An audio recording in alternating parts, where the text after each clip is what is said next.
हरे कृष्ण, दंड प्रणाम। चैतन्य चरिता चैतन्य महाप्रभु शिक्षा मंत्र के बारे में विचार करेंगे। ओम अज्ञानतिमिरान्धश ज्ञानांजन शलाकया चक्षुरुन्मिलितं येन तस्मै श्री गुरुवे नमः।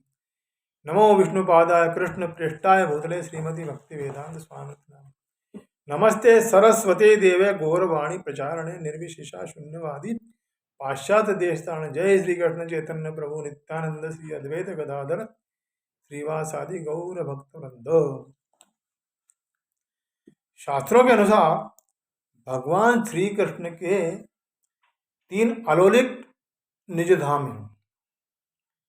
श्री कृष्ण का सर्वाधिक गोपनीय धाम अर्थात अंतापर गोलोक वृंदावन।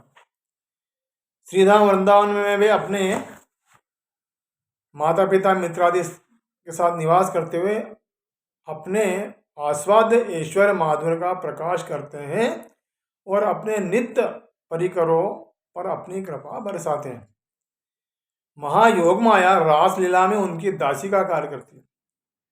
ब्रजवासी कहते हैं, अपनी परम करुणा तथा प्रेम से जययुक्त ब्रजनंदन जब कृपा पूर्वक ब्रज में विराजमान हैं तो हम ब्रजवासियों के लिए कुछ भी चिंता करने की बात नहीं।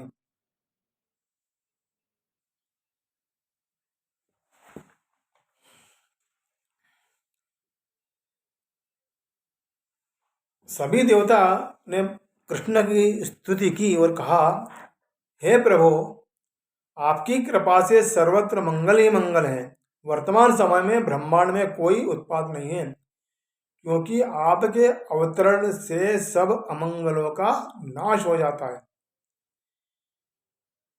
प्रत्येक ब्रह्मा भगवान श्री कृष्ण के दर्शन करते समय यही समझ रहा था कि श्री कृष्ण उसी के ब्रह्मांड में विराजमान। तदुपरांत भगवान श्री कृष्ण ने सब ब्रह्मादिकों को विदा किया, वे उन्हें दंडोत प्रणाम कर अपने अपने लोकों को चले गए। यह चरित्र देखकर चतुर्मुख ब्रह्मा श्री कृष्ण के चरण बिंद में गिरकर बोले, हे प्रभु, आपके संबंध में मेरा पहला निश्चय सर्वथा मिथ्या था। जो कहते हैं कि वे आपको पूर्ण रूपेण जानते हैं, किंतु प्रभु, मैं तो आपके वैभव का अनुमान करने में भी समर्थ नहीं हूं। आप मेरे मन वाणी से सर्वथा अगोचर है। भगवान को त्रैधीश्वर कहा जाता। इससे उनके 3 प्रधान धाम गोकुल, मथुरा तथा द्वारका निर्दिष्ट हैं। ये तीनों लोकों में षडेश्वर पूर्ण रूप भगवान श्री कृष्ण विराजमान हैं।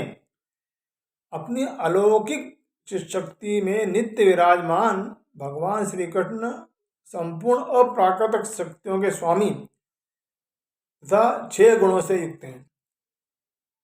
षड ऐश्वर्य होने के कारण ही वैदिक शास्त्रों ने श्री कृष्ण को परम पुरुष स्वयं भगवान घोषित किया गया। श्री कृष्ण की अनंत लीलाएं हैं, जैसे श्री वासुदेव, श्री संकर्षण आदि रूपों में उनकी लीला। प्राकृत जगत में प्रथम पुरुषावतार के रूप में उनकी लीला होती है।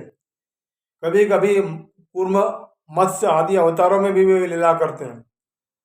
तो ऐसी भी लीला है जिसमें ब्रह्मा, शिव आदि गुणावतार ग्रहण करते हैं। शक्ता वेशावतार लीला में वे श्री पृथु आदि के रूप में अवतरित होते हैं तथा सब प्राणियों के अंतर्यामी तथा निर्विशेष ब्रह्म रूप से भी उनकी लीला विलास है। उनकी लीला अनंत है, तो भी सर्वोपरि लीला है नराकृति भगवान श्री कृष्ण की, जिसमें वे वृंदावन में नाचते हुए, गोपियों के साथ विहार करते हुए कुरुक्षेत्र में पांडवों सहित क्रीड़ा तथा मथुरा और द्वारका में लीला करते हैं। मनुष्य रूप की सब आकर्षक लीलाओं में उनकी वही लीला सर्वाधिक आकर्षक है, जिसमें गोप बालक वेश में वे मधुर वेणु बजाते हैं। यह स्मरणीय है कि गोलोक, मथुरा तथा द्वारका में प्रकाशित लीला का लघु कण भी संपूर्ण ब्रह्मांड को कृष्ण प्रेम से आप्लावित करने में समर्थ है। श्री कृष्ण का माधुर्य जीव मात्र को अपनी ओर आकर्षित कर सकता है।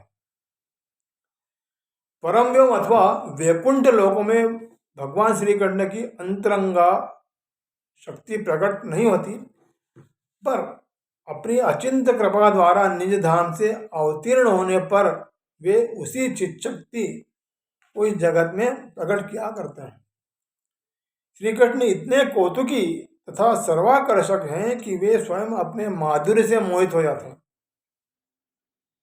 इससे प्रमाणित होता है कि वे संपूर्ण अचिंत्य शक्तियों के आश्रय हैं। जहां तक उनके आभूषणों का संबंध है, जब वे भगवान श्री कृष्ण के विग्रह पर सुशोभित होते हैं तो ऐसा प्रतीत होता है मानो वे श्री कृष्ण की शोभा नहीं बढ़ाते, वरन उनके अंग अंग में स्वयं विभूषित हो जाते हैं। अपने लीला रूप से श्री कृष्ण देवों सहित सब जीवों को मोह लेते हैं। यहाँ तक कि वैकुंठ वासी नारायण भी श्री कृष्ण के इस माधुर्य रूप पर मोहित हो जाते हैं।